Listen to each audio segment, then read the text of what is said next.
special meeting of the Recreation Committee together Tuesday, April 21st, 2020 at 2:00 p.m. Via video conferencing and live streaming. Item number one on the agenda is called to order, and so I've just done that.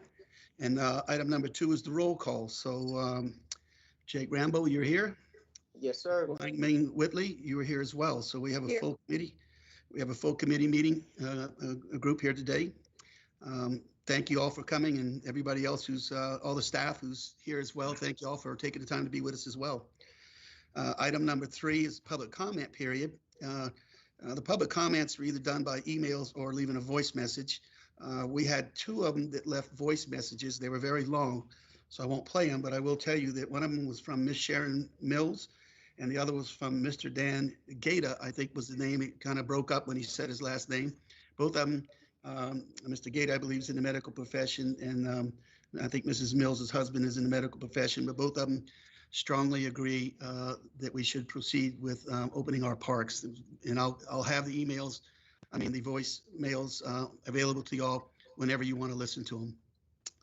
Okay, item number four is the discussion and possible action with regard to the reopening of town parks. And as everybody knows, it's been out advertised out that we were going to be talking about opening our parks so that our citizens would have an opportunity to come out and exercise. As you see, it's a beautiful day today. They should be out there exercising and enjoying this beautiful weather. And hopefully we'll be able to do that for them with some restrictions and with some guidelines. So without further ado, Steve, I'll defer to you if you want to talk to her about the initial plan for reopening our parks. You have the floor. Sure, I'll be happy to. Thank you. Councilman Santos, Councilman Whitley, and Councilwoman Whitley, and Councilman Rambo, thank you for all being here. I appreciate it. Late last week, Chairman Santos had asked us to take a look at a plan for how we could potentially open up our parks on a limited basis. And so I've forwarded some information to each of you on how we envision that could potentially happen if committee and council so chooses to do so. We've identified 3 different parks at Park West, Jimmy Signius, and Cheryl Woods Flowers that would be opened on a limited basis for the general public to use for leisure activities. There would not be any organized activities such as team sports or personal training. And we would have staff at each one of the facilities in order to monitor and ensure that proper social distancing took place. The 3 locations, like I said, is Park West on the northern side of town, Jimmy Signius in the central part of town. Jimmy Signius is the Jones Center fields, the ball fields behind the Jones Center, and then Cheryl Woods Flowers on the south end of town. Each one of those areas, we are looking at dividing up the fields, providing little subsections in each field, and limiting the number of people in each subsection to 2 people. In accordance with the governor's order on size of groups. And we would have staff there to ensure that they complied with the no more than that many people used each area. The staff would go through, they would make sure that there was nothing, it's not an area to be hanging out and leisurely hanging out, but not a lawn chair or using it as a substitute for a beach or anything along those lines. It'd be used for active play and recreation in those areas. We are looking at doing that at from 10 a.m. to 6 p.m. Monday through Saturday at all 3 locations. And we feel like this is something that if asked to do so, that would be able to, we are willing and capable of implementing. Yeah, Steve, let me just break in just real quick here. I just want everybody to know as well, this is kind of we're a movement in progress here. This is not set in stone, and we will be discussing this in more depth, but this is just a working plan right now for reopening it, because I think there are some other ideas about, we spoke before this meeting about how many people exactly we can put out there, and maybe if we could add another park, like maybe even the waterfront park, but just ideas that we have. So that I want the citizens to know that this is not set in stone, that we're going to be talking about adjusting this. So I want to make sure that's clear so we don't have a lot of people calling in and asking about what about this and what about that.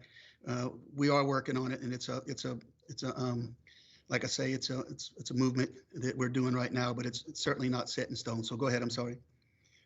Well, that's basically that's the outline of the plan. That's how we would look at implementing something like this, and wanted to open that up for your discussion, or if there's other thoughts that you had about the plan and that you'd like to see occur, we can have discussion on that. Well, absolutely. I'll just read some of this just so we get it out there on the record. We're looking at opening, for instance, the Park West Recreation Complex between 10 and 6 p.m., 10 a.m. and 6 p.m. Monday through Saturday. Right. And certainly following all of the criteria from the CDC. Tennis courts, we're looking at having the tennis courts open as well, baseball fields, Park West football field, Park West track field, Park West track as well. There will be some limits on how many people can participate on those facilities.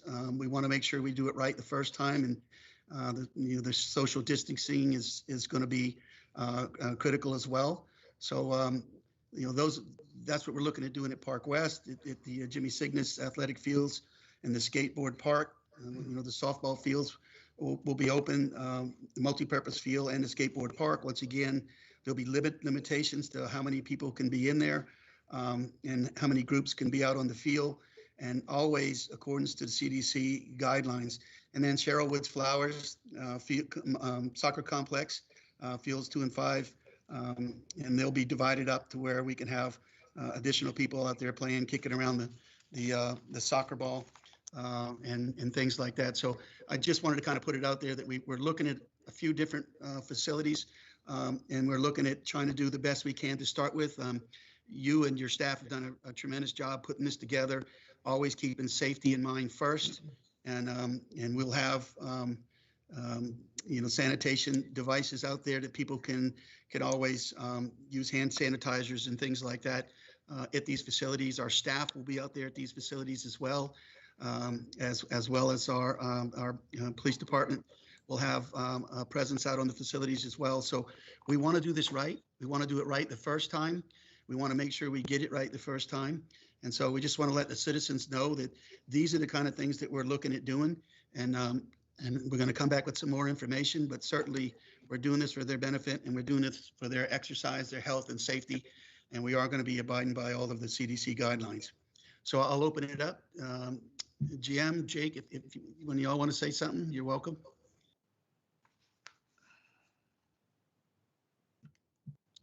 Okay, Jake, you want anything? I was going to let GM go first, but I can. I have a couple of questions. We did not mention the Whipple Road Tennis Center. I know it was on the plan that we had sent, or Steve, that you had sent us. Can you give some explanation for that? Sure, I'll be happy to. My understanding is that the tennis center, and as a matter of fact, to be perfectly honest, I forgot that it was still on the top of the one for Park West, where it talks about the tennis courts at Park West. Mm-hmm. At those locations, my understanding is that there is a prohibition on use of shared equipment, and it was identified that using of tennis balls and shared equipment would not be permitted in accordance with the existing orders that are out there. And so we modified what was sent to you based on that. Okay. I had a few people reach out to me and ask about batting cages. So I know there's batting cages at the Jones Center. Will those be made available as well? The batting cages could be made available at the Jones Center as well. Yes. Okay. All right. One question about the limits of 2 people. Obviously, we would make an exception if you're all in the same household, correct? So if my wife and kids went out there, that'd be 5 people. But we've been huddled together for 6 weeks, so I'm assuming that would be okay.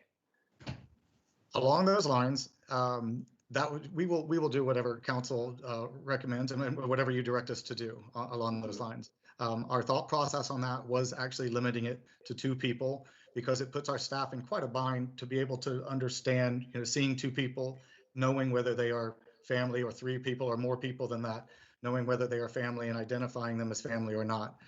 Sometimes it can look quite obvious, sometimes less obvious. And the intention of what we wrote up was to stick and do it by numbers so that a staff member, they know the difference between 2 people and 3 people, and it's not a subjective thing. But certainly we'll follow any guidance that we're given. Okay, well, I don't know how Councilman Santos, Councilman Whitley, you guys feel about that, but I definitely feel, all the CDC guidelines that I've read, and even the governor's order with opening boat ramps and things like that, they use that no more than 2 people. But if you're in the same household, you've been sheltered together for a long time, I think we should definitely make that part of our opening as well. Well, Jake, I was thinking about that as well. If you look at tennis and you've got 2 people on one side, 2 people on the other side, does that satisfy it?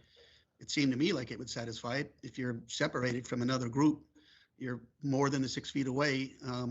So I know it's kind of subjective, but I think that that's why we need to look at it very carefully and make sure that we make the right decision on how we do this, because I think there's opportunities, even the ball fields. I mean, I know we're saying right now 2 people, but I mean, those ball fields are large, they're huge. And as long as we got the social distancing, I'm not so sure that the 2 is the number. So, because you're going to have multiple people to come out there. And if you've only got 4 people total on the ball field, a big, huge ball field, it's not going to make a lot of sense to me.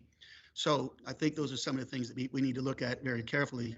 And as long as we're doing the social distancing, I think that we need to try and allow as many people as possible under the guidelines, to be out there. So it's just something that we need to talk about and look at and make sure we do the right thing the first time. How about you, GM? Steve, I had a question for you. Do we have the staff availability to be monitoring these fields? I mean, is there literally going to be a staff person stationed at each of these facilities that we open from the hours of 10 a.m. to 6 p.m. to enforce the limitations? Yeah, as a matter of fact, we and I think I have that on the sheet, that at Park West, we would actually have 3 to 4 staff members the entire time. Probably 3 most of the time, but if necessity, we could have 4 people there. There's not a problem with the number of staff. Obviously, with all of our programs that have been canceled and most of the facilities being closed, we do have the staff to be able to handle that very easily. And what about the barriers to divide up the field? Is that something that we have kind of stored somewhere that you just have to bring out, or is that something, equipment that needs to be purchased? Like how would you divide up these barriers? Our intention on that was to do that by simply a chalk line, paint line, dividing the field. Obviously, on a football field or a soccer field, you've already got one right down the center, and this side is yours, and this side, for the other people. We would be doing the same in the large outfield fields at Park West. These smaller baseball fields, we weren't even dividing those. We were just keeping them as, just 2 people on this field and 2 people on that field. We weren't even dividing those. But the large baseball fields, we felt like we could divide it. And I echo Jake's concerns, because for me to take my kids somewhere, that's 5 people as well, since I've got 4 kids. But I think putting our staff in a position to look at a group of people and say, you're not family, get out, or you are family, people with teenage kids or adult kids that have been sheltering together, or maybe there's couple groups that have been sheltering together. I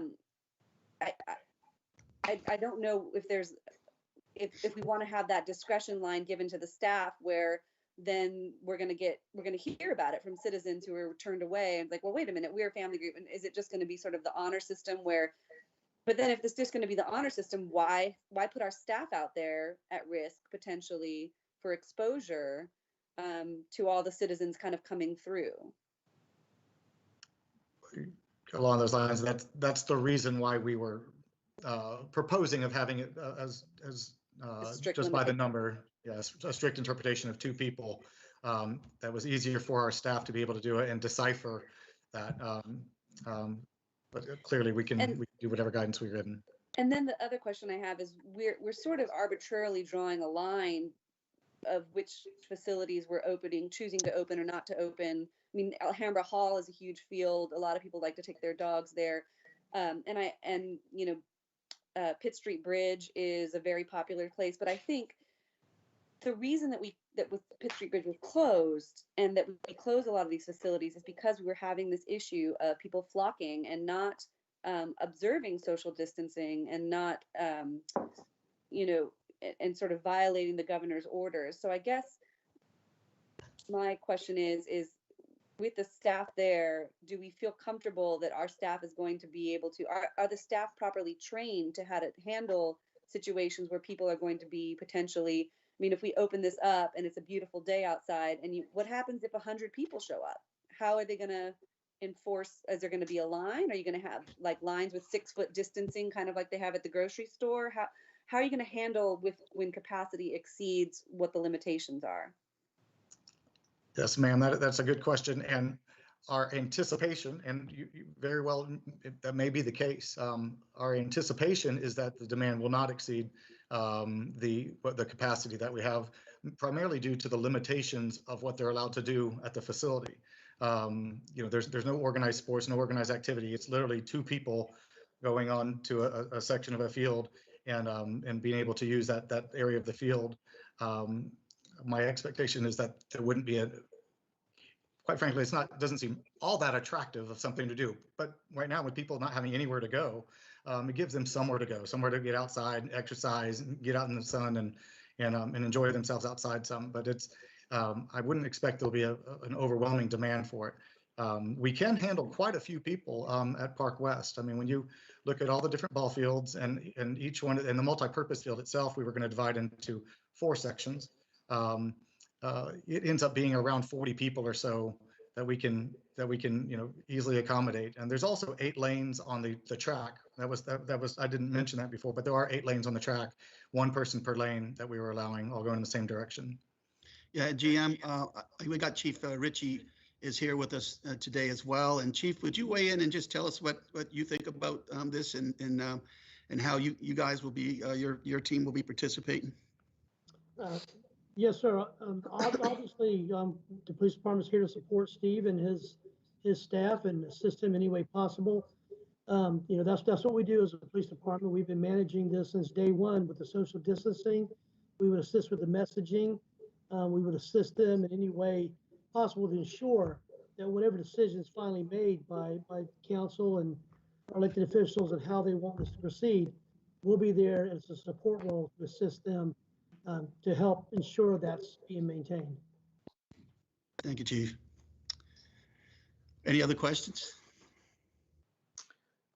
Yeah, I have another one. I know you mentioned no organized sports. You talked about personal training. I mean, obviously, we wouldn't want people using the facilities to, you know, I know there's a lot of trainers out there who parents pay, you know, to have them train their kids. I know we don't want to be using them in that aspect.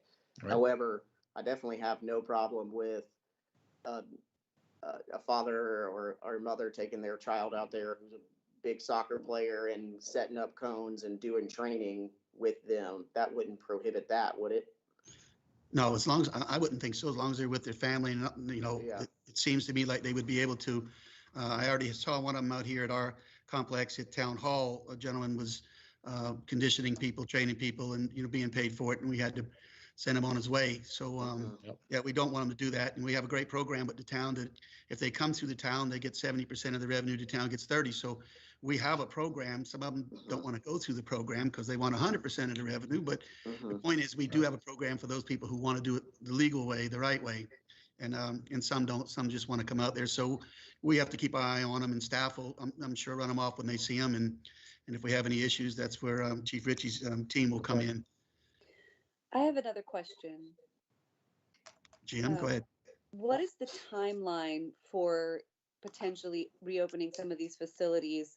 Like, what is the timeline for notifying the citizens of what the boundaries are, what the rules are, of clarifying all of that, sort of hammering out all these details that we discussed, and then, opening the facilities? And would would they be open on the weekends as well? Do we have, or would they just be open Monday through Friday? Or is that, I mean, I don't know, our staff really work the weekends? Well, additionally, they have Monday through Saturday I see on Park West. Monday through Saturday also on Jimmy Cygnus, and Monday through Saturday on the Cheryl Woods complex. So it looks like Monday through Saturday is what they have down. But what's the timeline?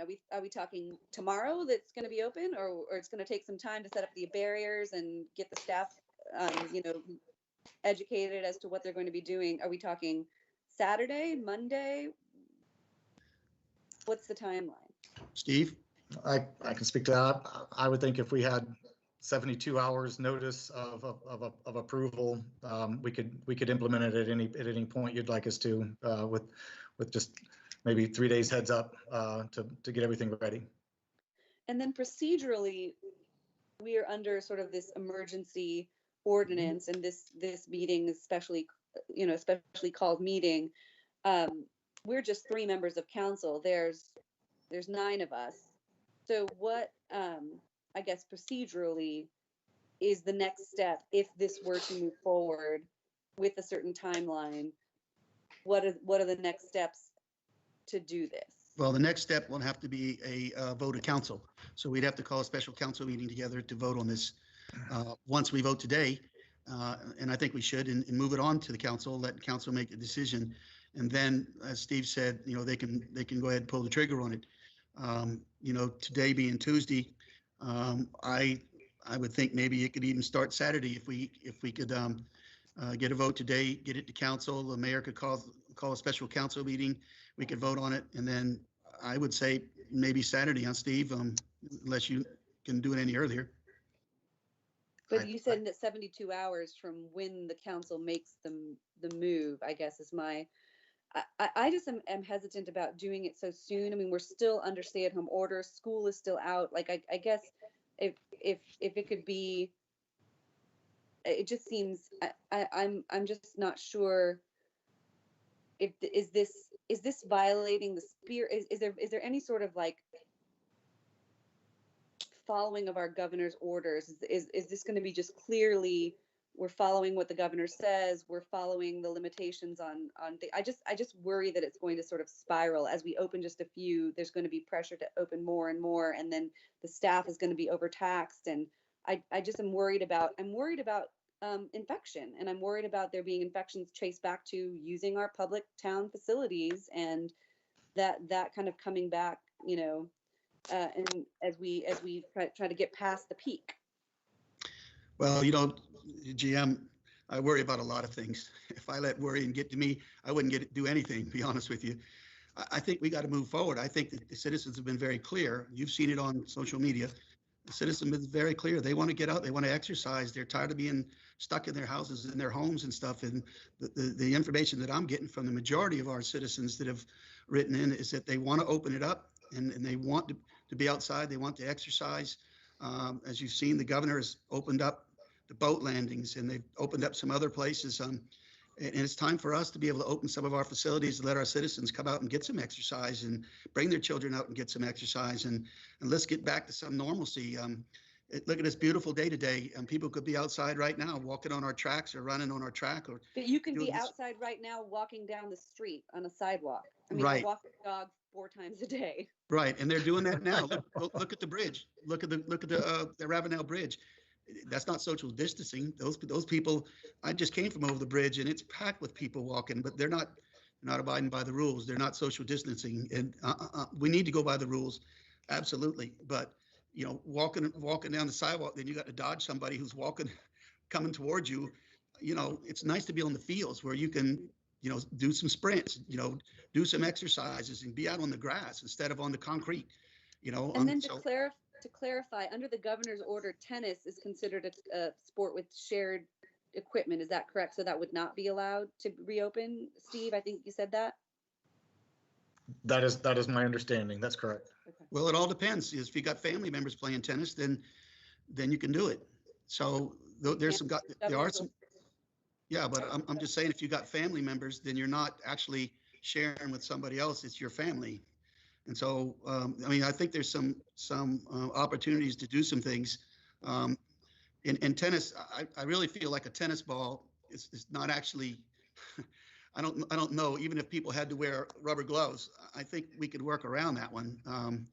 It seems to me anyway. But you know, I'll leave it open for the recreation department, but I certainly think that, but having them wear rubber gloves and they're only touching a tennis ball, we should be able to do that. Same with pickleball. Um, i- is there, Go ahead, Jake. do we have legal on this call? We Can do. Get is Mr. Pagliarini there? Yes, Mr. Pagliarini, I'm sure you've heard the conversation. Gary, if it's okay with you, sorry, I didn't, but Go ahead. if we could just get legal's opinion on some of these issues that we've been discussing, that would be great. sure. Just a few notes. The first thing is that I've read all of the governor's orders, and we've been tracking them closely. My concern about the shared equipment is that it does not make a distinction where you can separate out family members or just other individuals. It's just a clear and unambiguous no shared equipment. So that would be my concern with tennis and pickleball. That's just something that this committee and the council should be aware of. The governor's orders are very clear about the distancing requirements, no matter what the action is. And then, Ms. Whitley, to your point, none of the governor's orders closed public parks or anything of the sort. So that's just a town initiative. I just want to make sure that everybody understands that. So that's what I would offer to the discussion to this point. Okay. Oh, I guess finally, the procedural, I would envision a resolution of council to take care of this at a special meeting. That would be the appropriate mechanism. Thank you, David. Sure. Okay, any other questions, guys? I have a couple points Go ahead. that I want to make. So I think through this whole thing, we need to be very cognizant of what the medical opinions that we are given. And so I reached out to several friends of mine who are various types of medical doctors, and I share with them the proposal. And all of them were in agreement that as long as social distancing guidelines were followed, that opening these parks is a positive thing for people's health, that getting outside and exercising promotes not only good physical health, but mental health, which I know is part of a lot of people's struggle through this whole thing. So I just want to put that out there. I also want us to bear in mind that this quarantine situation has certainly created unequal access to physical activity. And case in point, so my family, we're blessed to have a house with a yard and a trampoline and a basketball goal. And so, you know, my kids are able to stay somewhat active through all of this. However, not every family has that luxury.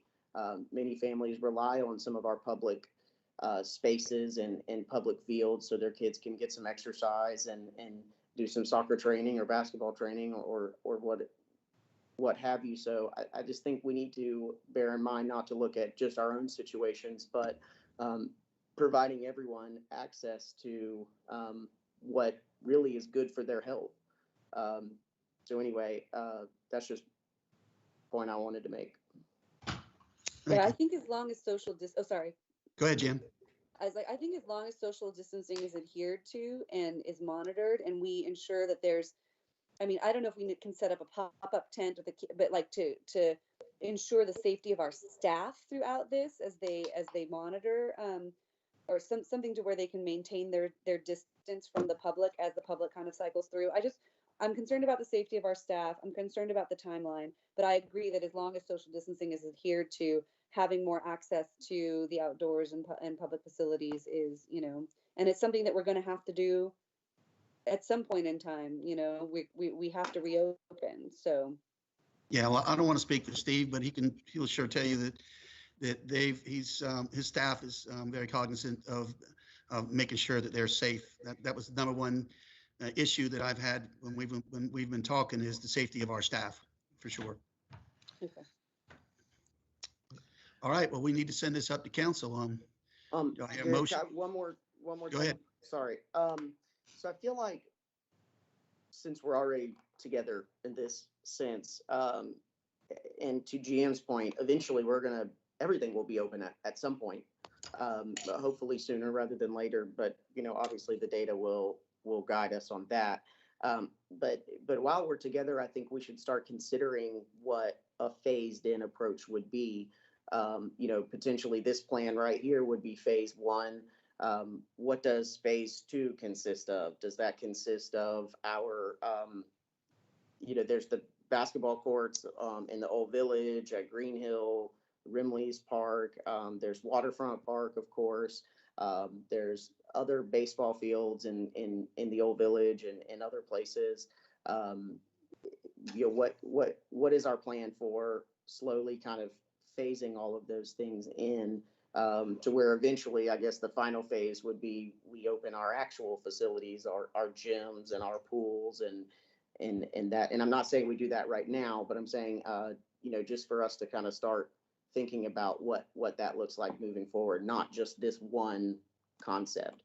And then also, as more things open, I don't know that we need to keep staff manning these facilities as more and more things open. It kind of starts to transition to the way it was. I mean, the Jones Center was just, if there wasn't an organized game going on, you could take your kid out there and hit balls. It was really not a big deal. There was no staff monitoring it, so at some point we can get to that as well. And so I don't know if we should start defining when that might be or how that might happen, but I think we should look not just at this particular plan, but more long-term.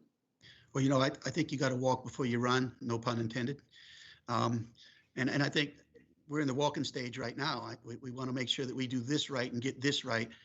And I won't speak for Steve, but I'm just speaking for me. I want to make sure that this first phase goes right and we do it right the first time before we start any second phase. And so I think once we concentrate on this and we're getting this right, then we can start thinking about that second phase. But it's critical that we get this first phase right the first time.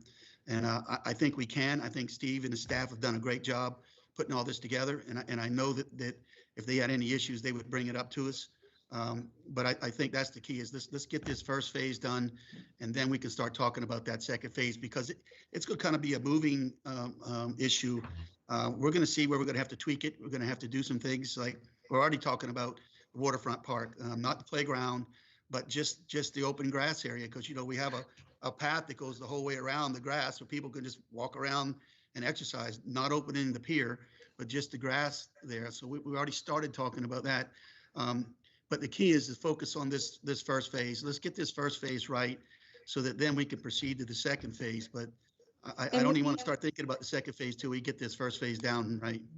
And I'm sorry, this is just, I've had multiple citizens express concerns about how Sullivan's Island and Isle of Palms have basically blocked access for a lot of our citizens. Is this opening of our facilities going to be to our citizens, or will it just be to sort of whoever shows up? GM, I tell you, I've always been a proponent of, the idea an eye for an eye leaves everybody blind. I think what they've done is wrong. They've turned me around. I mean, we were riding bikes over to me and my buddies, and then one day they just said no more and stopped us. And yeah, I was upset, but I don't think we need to get down to that level that they're on. And we're better than that. And I'm sorry if they're listening. I want them to know that we're better than that, Mount Pleasant. And if we were to do that, if like some people wanted to put up the roadblocks, I mean, it would basically cut them off from life. I mean, grocery stores and everything. But I think we're better than that. And I just, like I said, I just think an eye for an eye leaves everybody blind, and we're better than that. And so I would imagine that they would be able to come over and participate as well.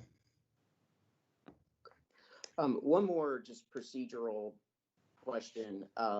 So parks are not closed on the governor's order, but they're closed under our current situation. So I believe that under the emergency ordinance, or under the emergency proclamation that our town is operating under, would it need to go before full council, or does it go to the mayor? And if the mayor signs off on it, then it wouldn't need full council, or how does that work? It would, it's got to have a council vote. And so this committee will recommend approval to council, but it has to have a council vote, right, David?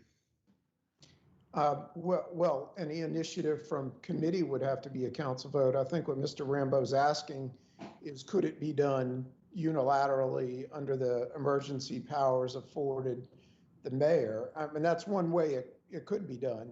Yes, sir. I guess what I'm saying is, in speaking with him, I think he was waiting for this committee meeting. I think there's been talk among the mayors, and the county as far as when to start opening up some parks.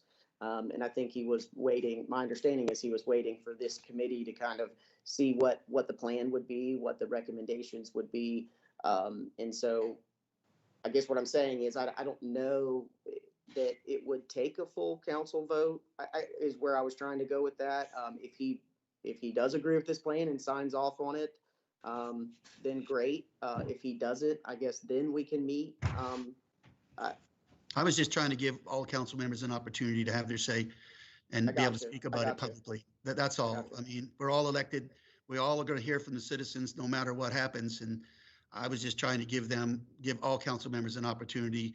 Some of them may not want it, some may want it, but I think it's fair to, we did that before. We had the first vote. We had all of council that made that first vote. And I think that's how, personally, I think that's how we should do it. Just give everybody an opportunity, because some people may agree, some may not agree, and just give everybody a chance to say their piece. That's why I think it should go to, council. Mr. Chairman, Yes. if I may, I did have one point I wanted to just seek some clarification on from the discussion that we've had here today. And it's primarily on shared equipment. And just as something gets passed or agreed upon from at the committee level, I just want to make sure that I have an understanding and that we have some guidance on to have an understanding on how shared equipment would work. Whether if there's, as our counselor mentioned, it did not appear like there was any leeway on shared equipment. It sounded like it was kind of cut and dry, in which case I would imagine, or I would interpret that to mean that a soccer ball or a football or a baseball or a Frisbee or anything else would not be able to be used. For that matter, the batting cages may not be able to be used if shared equipment is not authorized. I'd like to have some guidance on that. Yeah, I tell you what, I think that's overreaching myself. But I'll leave it up to council and to you. I still think a tennis ball, you calling that, equipment and not being able to do it because of a tennis ball, I still think that's a little overreaching as well. But I think that's just my opinion. Councilman Sanders, if I may, I think given the advice given to us by legal under the governor's orders, there's a strict definition of what constitutes shared equipment, and I think we have to abide by that. Yeah. And whatever our recommendation is, I would want that in there. Yeah. So along those lines, I understand tennis. That makes sense, and I see your point, Mr. Santos, as far as they could be family members, but most people who are playing tennis are probably doing it with their friends or whatever. However, I wouldn't say that the use of a soccer ball, a parent going out with their kid and doing some soccer training would constitute shared equipment at all, or throwing a Frisbee amongst the people that rode in the same car together to get there would constitute shared equipment at all either. Otherwise, nobody can do anything. Right. Exactly. And then there would be no point in opening, honestly. But well, you still have the track, and you still have conditioning. You still have things that you can do on the fields. But I agree with you. I agree that you would lose a lot of things that you could possibly do. Absolutely. And so I guess, Mr. Pagliarini, do you just want to weigh in real quick? I mean, is using a soccer ball with your kid a shared activity? The governor's order, it doesn't go into that level of detail. And, legally, I just think from a common sense standpoint, if council wishes to take that course of action, I can't sit here and say there's such a strict legal interpretation because it just isn't that specific. Yeah, So yeah. I would certainly defer to council's judgment on that issue, as well as Steve and law enforcement's ability to control that. I think those are important parts of it. So, Yeah, agreed. Okay. Thank you. Good. So, Jake, what do we want to do? We want to have a motion to send this to council? Yeah, yep. And I will make that motion to send it to council, but I will, again, I don't know how to put the caveat in that motion that if the mayor feels led to alter his mayoral proclamation to adopt this recommendation, then obviously under my understanding, is he's able to do that. So yes, I'll make a motion to go before full council unless it's otherwise adopted by the mayor already. Does that make sense? Yeah, I guess. No, I mean, I don't know if that makes sense, but that's my motion. So your motion is to approve the reopening approve plan, the Mountain Pleasant outline. Recreation Park reopening plan. Reopening Okay. plan without tennis and pickleball for now. And yes, that's Okay. my motion. All right, I'll second. Okay, we got a motion and second on the floor. Any further discussion? All in favor, please say aye. Aye. All opposed? Ayes have it. Thank you very much. Now, we also have, hold on one second. Can I ask a recreation question before we? Shoot, go ahead. And I don't know, there are some people watching this meeting, and I think, Steve, correct me if I'm wrong, but we are of the opinion right now that summer sports are going to be on. And so summer sports, do you want to Steve, just mention summer sports registration real quick? Sure, Will, and I'll kind of go into, if Chairman, if you're ready, I'll kind of go into my program report a little bit. Yeah, that was okay. next. All right. I was gonna go next after he finished. Okay, Okay, All go right. ahead, program report. but I'll start off with summer sports. I'll start off on that topic. So, All right. yeah, we do have our summer sports are still planned to go ahead. Some of them are scheduled to start, most of them are scheduled to start right at the end of May or beginning of June, between our summer basketball, our baseball season, and the T-ball machine pitch, coach pitch, baseball. So those are beginning, like I said, scheduled to begin at the end of May, beginning of June. We realize that we don't know if that's going to happen. We don't know if that's going to happen or not. We are still taking registrations right now, and we can move those sports back depending on how we're going to remain flexible and continue to take registration and move the starting date for those sports back. We can move back as far as June 29th. If we move further than June 29th, we're going to just need to cancel the season for those sports. But if we feel like we can move it back, the start of it back to June 29th, and still get in a full season before we have to start up the next season for the fall and everything else. So our intention is take those registrations. If we start at the beginning of June, great. If we start in the middle of June, great. If we start by the end of June, great. But if it goes any later than that, we'll need to cancel. So that's the plan there. And along those same lines, we are continuing to take registration for all of our summer camps. Summer camp registration is continuing, and we're ready to implement them. Those are actually a little bit easier to deal with, and honestly, because summer sports, you're talking about a whole season. Yeah. Whereas summer camps are usually a week at a time. So if we can do week one of camp, great. If we have to cancel week one and not start till the next week, so be it. And there may be some camps, and we are evaluating the camps. There may be some camps that go and some camps that don't go. I mean, they're following guidance and restriction, guidance that we get from state and local authorities and CDC and everything. It's possible that a crowded indoor camp in a gym, we may not go into that as quickly as we would an outdoor camp. You have some camps that may be much smaller numbers of people together, and we feel like that we might have guidance that allows us to do those camps and not do some of the other ones. So we're going to remain very flexible on those, but they're a little bit easier to control because we just cancel 1 week or maybe cancel 2 weeks or wherever that falls, depending on the course of this pandemic and the guidance that we get. So that's where we stand on our summer sports and camps, which we, as you can imagine, we're getting all kinds of questions about those. I will tell you carrying on the program report, we have been doing refunds for all of our fall sport or all of our spring sports.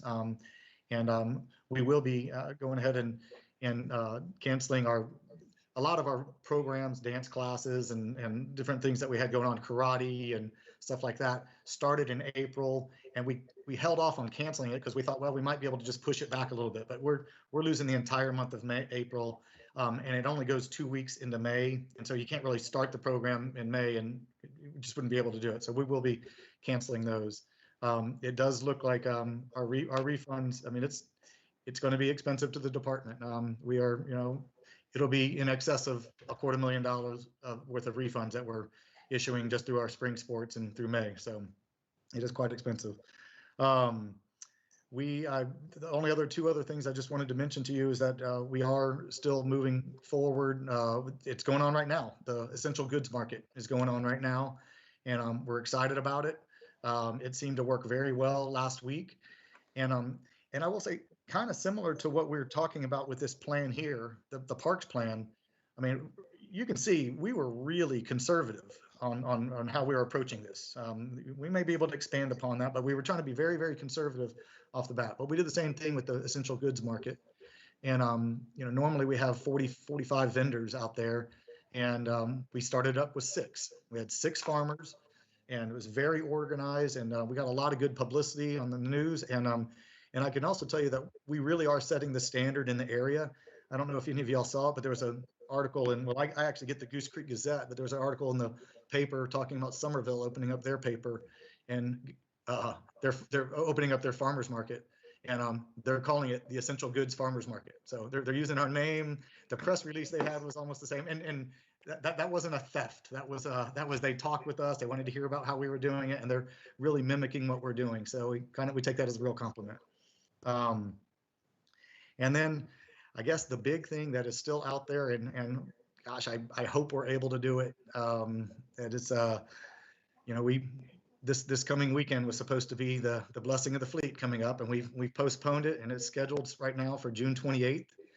We are still planning. That is still it's on the horizon, and how this thing carries out, a decision will need to be made in the future on that, but that is something we are hoping to be able to do. Obviously, that is a big event at a park and pulls a lot of people together, so a lot of considerations to be made there. But that's the other thing that's kind of on the horizon for us.